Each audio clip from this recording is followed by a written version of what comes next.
Okay, really no injuries other than Chris wasn't able to answer it today, and we'll go back to the drawing board with that.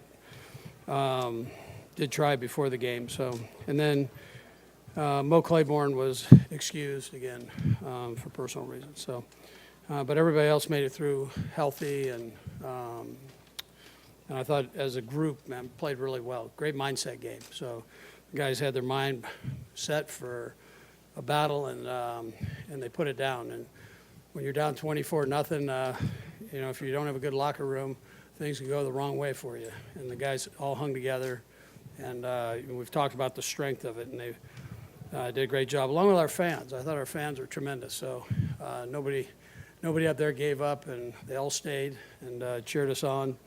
The grounds crew, again, getting everything cleared up with that snow, I think is a big thing too. So anyways, McCole stepped up and kind of got some juice going there with the return. I thought that got us going a little bit. I was proud of Sorensen again for Dan for stepping up and making the tackle on the fake field goal. And I thought Bill did a nice job with that. That was an opportune time, I thought, to call that. And people are going to be upset on it, but from a coaching standpoint, he was an inch away. Dan did a nice job, but that wasn't a bad call at all there. It's proud of our guys for the red zone. We were 7 for 8 in the red zone. Our defense played aggressive football all day, and Spags had a nice game plan, and the guys executed. I thought Frank was, just a beast today, and it was great for the Honey Badger to get himself a win against his old team there. So he had a big smile on his face, and I'm not sure what else here. Pat and Kelsey were phenomenal. They had a great day too. So all the guys. Listen, it was a good team win, and I can keep going with all the names, but proud of the coaches. Eric Bieniemy had a nice game plan. Anytime you can come back, we just felt that. Listen, if we're not shooting ourselves in the foot, we're going to be okay. And so we settled down and did a nice job. And I like the encouragement that Eric gave the guys. He just hang with it, and we're going to be fine. And and then Dave could have also gone the other way because, you're talking about one of the great in the history of the game, one of the great special teams coaches, and that he could have easily gone in the tank on that, but he didn't. He hung in there, got his guys kind of rallied up, and they did a nice job. So coordinators and coaches, great game plan, good execution, and proud of them for that. So time's yours.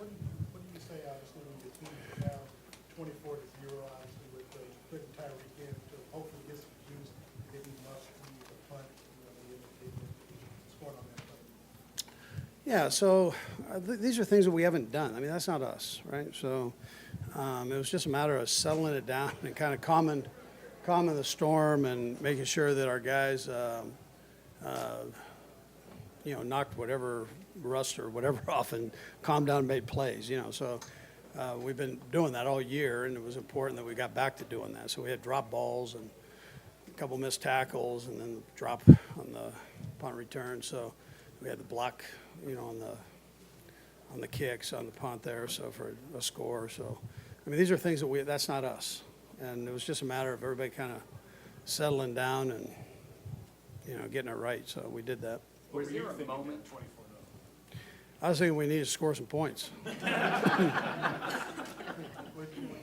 that, obviously, knowing coming into the ball game, if they win, they host the AFC Championship game, that they might have been trying to press or do too much to start the game? Yeah, I didn't necessarily feel that. I just think it was kind of freak stuff. Like I said, things we haven't really done. I don't think we were pressing. I just think crazy things happened, and they kind of snowballed on us there a little bit, and we were able to rebound, which a lot of teams can't do that. It's a tribute to the guys, the locker room right there. How do you, as a coach, hold that together? Real quick like that, down 24-0. How do you make sure it doesn't get away? Yeah, I just said, listen, this isn't you. Let's just get back, relax, pump the brakes here for about a second, and refocus, and let's go.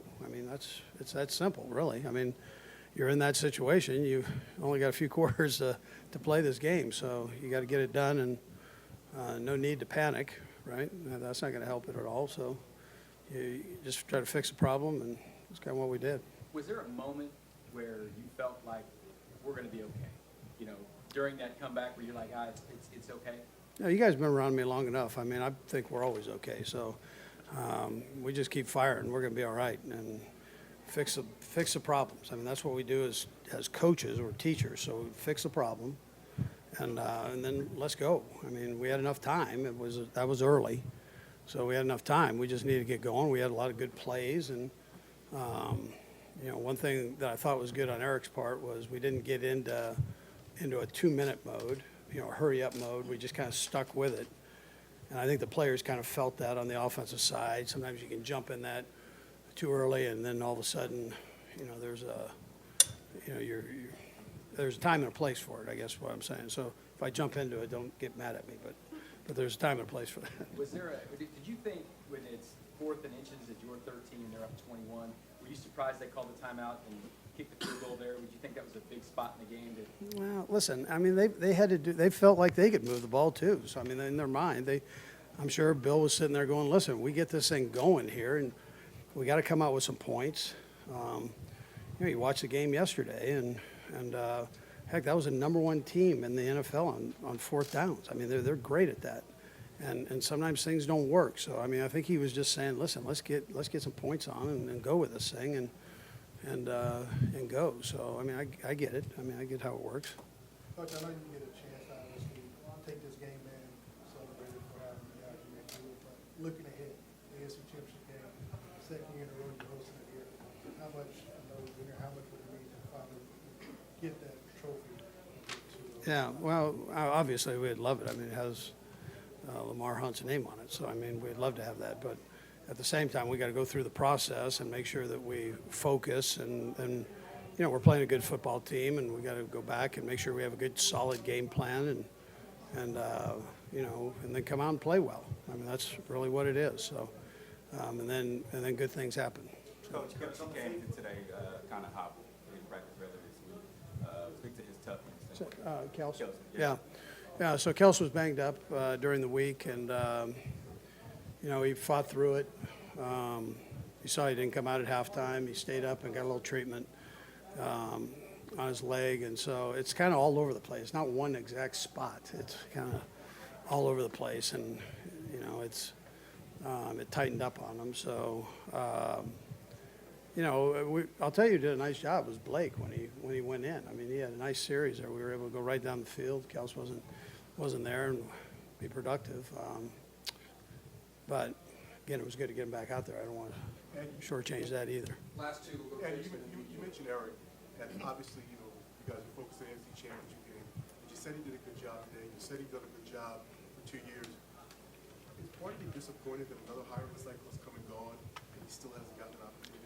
Yeah, now listen, I'm big time partial here because I know I'm with him every day, so I know how good he is, and so we were all pulling for him, players, coaches, we were all pulling for him because we understand his value.